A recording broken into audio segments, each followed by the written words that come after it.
Bismillahirrahmanirrahim. Assalamu alaikum. Welcome to Study Conscious.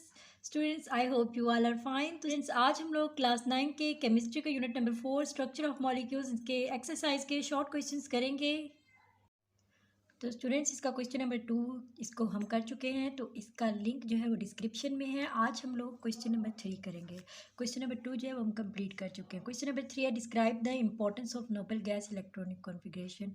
हमने Nobel gas electronic configuration की importance बतानी है कि इसकी क्या इंपॉर्टेंस है।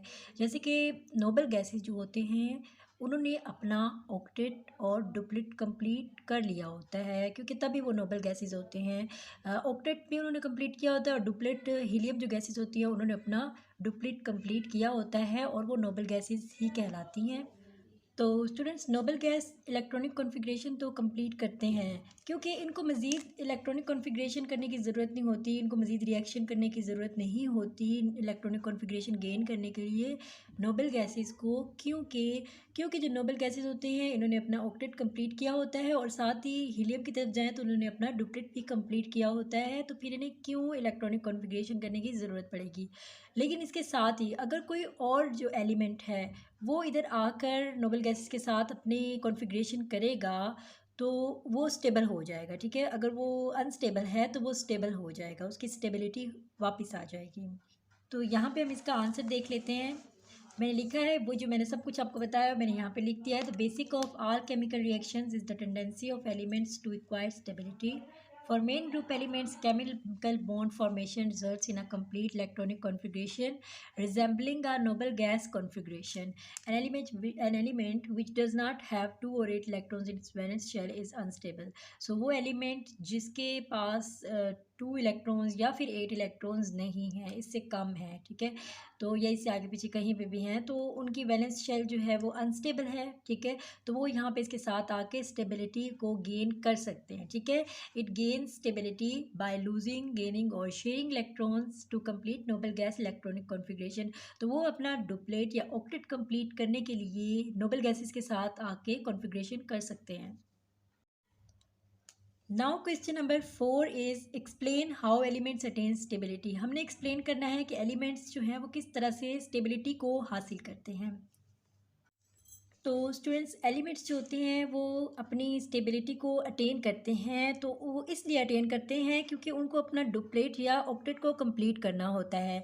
तो बेसिकली जो होते हैं वो एलिमेंट्स जब अपनी स्टेबिलिटी को अटेन करना चाहते हैं तो या तो वो एटम्स जो होते हैं वो गेन करते हैं इलेक्ट्रॉन्स को, या लूज़ करते हैं, या शेयर करते हैं।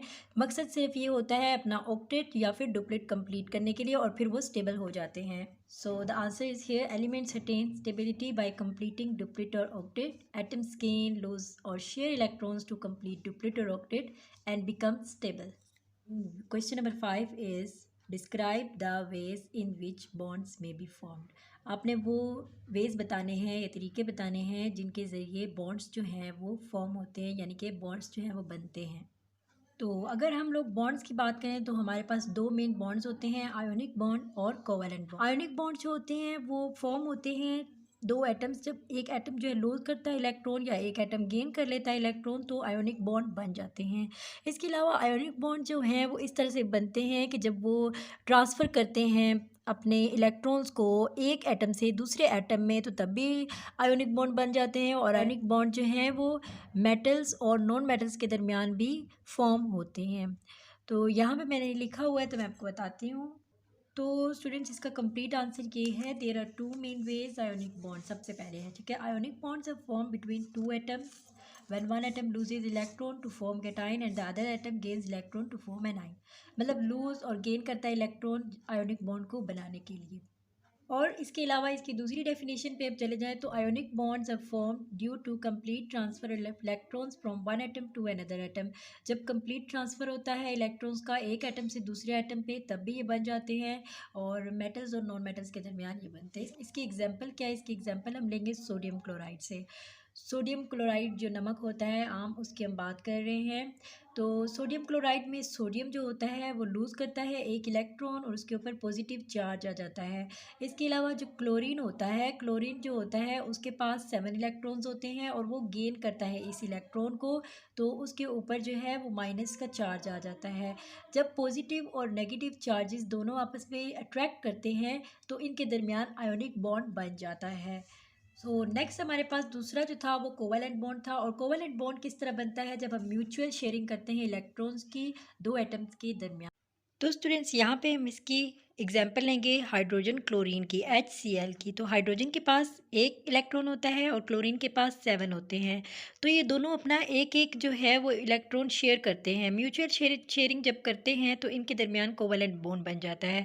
हाइड्रोजन अपना एक शेयर करता है तो क्लोरीन जो है वो ऑक्टेट कंप्लीट करता है, और क्लोरीन जब अपना शेयर करता है तो हाइड्रोजन अपना डुप्लेट कंप्लीट कर लेता है। कि अगर एटॉमिक और डायटॉमिक की बात की जाए तो दोनों हाइड्रोजन के एटम्स होते हैं, ठीक है, और वो दोनों जो हैं वो शेयर करते हैं अपना एक एक इलेक्ट्रॉन। जब दोनों अपना एक एक इलेक्ट्रॉन शेयर करते हैं तो कोवलेंट बॉन्ड जो है उनके दरमियान बन जाता है। Describe the formation of covalent bond between two non metallic atom elements. So अब हम आगे जा चुके हैं। अब हमने बताना है कि कोवलेंट बॉन्ड जो है वो नॉन मेटेलिक एटम्स अगर दो हैं तो उनके दरमियान में किस तरह से बनेगी। तो स्टूडेंट्स मैंने यहाँ पे इसका आंसर लिखा है। और नॉन मेटेलिक एलिमेंट्स जो हैं कोवलेंट बॉन्ड जो बनाते हैं तो वो हमारे पास हाइड्रोजन क्लोरीन ये दोनों हैं, ठीक है। तो मैंने इन दोनों को ले लिया है ताकि आपको अच्छे तरीके से समझ आ जाए।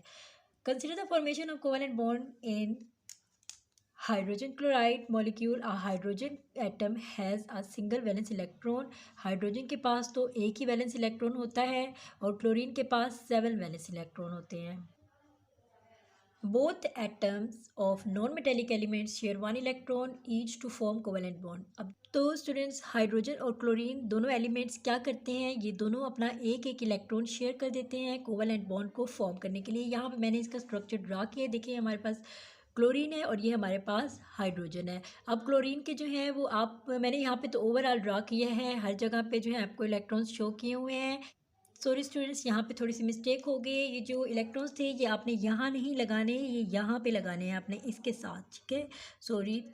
तो आपने क्या करना है, मैंने चूँकि इस तरह से ड्रा किए हैं आप, तो यहाँ पे आप क्लोरीन के आउटर मोस्ट जो वैलेंस शेल है उसमें ही आप 7 जो है वो इलेक्ट्रॉन्स ड्रा कर सकते हैं, तब भी आपका आंसर एक्सेप्टेबल होगा। तो हाइड्रोजन ने भी अपना जो है वो इलेक्ट्रॉन शेयर किया है और क्लोरीन ने भी अपना इलेक्ट्रॉन शेयर किया है। जब क्लोरीन ने अपना इलेक्ट्रॉन शेयर किया तो यहाँ पे हाइड्रोजन ने डुप्लेट अपना कंप्लीट कर लिया, और हाइड्रोजन ने जब अपना एक इलेक्ट्रॉन शेयर किया क्लोरीन के साथ तो क्लोरीन ने अपना ऑक्टेट कंप्लीट कर लिया है।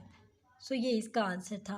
आई होप स्टूडेंट्स आपको ये क्वेश्चन समझ आए होंगे। अगर आपको इससे रिलेटेड कोई क्वेश्चन है तो आप कमेंट्स में कर सकते हैं। मुझे अपनी दुआओं में याद रखिएगा। अपना बहुत सारा ख्याल रखिएगा। अल्लाह हाफिज़।